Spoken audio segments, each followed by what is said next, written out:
Саламатсыңар балдар.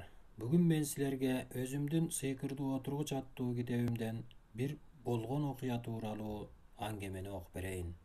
Ким күнөөлүү? Бир күнү кичинекей Нурбек эшиктен кирип келип минтип айтты. Чоң ата, чоң апам экөөңөрдү келип тамак ичип кетсин деди го.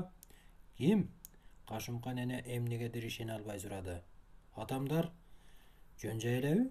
Деди Нурдин карыя да тактап. Ооба. Андай болсо барып келели.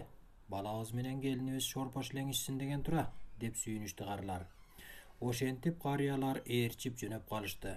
Эмнегедир аларды эч ким тосуп чыкпады. Эшик ачып ичке киришти. Төрдө баласы деле гезит окуп бейкабар отурат. Үй ичи болсо тынч, конок күткөн көрүнүш деле байкалбайт. Келиңиздер ата, төргөтүңүздөр апа, деди уулу менен келине. Алардын келгенин байкабай калышкан үчүн ыңгайсыздана шашкалактап. Карыялар төргөтүп орун алышты. Дасторкон салынып, чай сунулду.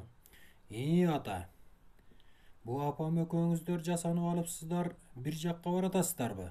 Деп сурады уулу. Жок балам, тамак ичсин деп чакырткан турбайсыңарбы? Ошо силердикине эле келдик, дешти карылар ыңгайсыздана. Ой, ким чакыртып барды? Уулу менен келини таңдана сурашты. Карыя иштин жайына түшүндү да жооп айтпай тунжурады.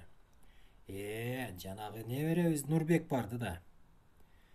Мейлеми бала да, деди чоң апасы күлүп. Аны уккан уулу шалдайып олтуруп калды. Ал баласынын калп айткан үчүн өз ата энесинин алдында аябай уят болду. Анан короого чыгып бир семиз козу жетелеп келди да башын ийип минтип айтты. Ата, апа, баланын адепсиздиги үчүн мен сиздердин алдыңыздарда уят болуп турам. Бул менин да келиниңиздердин да кайдыгерлигинен улам болуп отурат.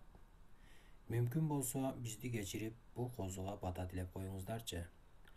Баласынын чын эле чакыртпаганына ишенген карыялар аргасыз күлүп козуга алакан жайып бата беришти да отуруп калышты.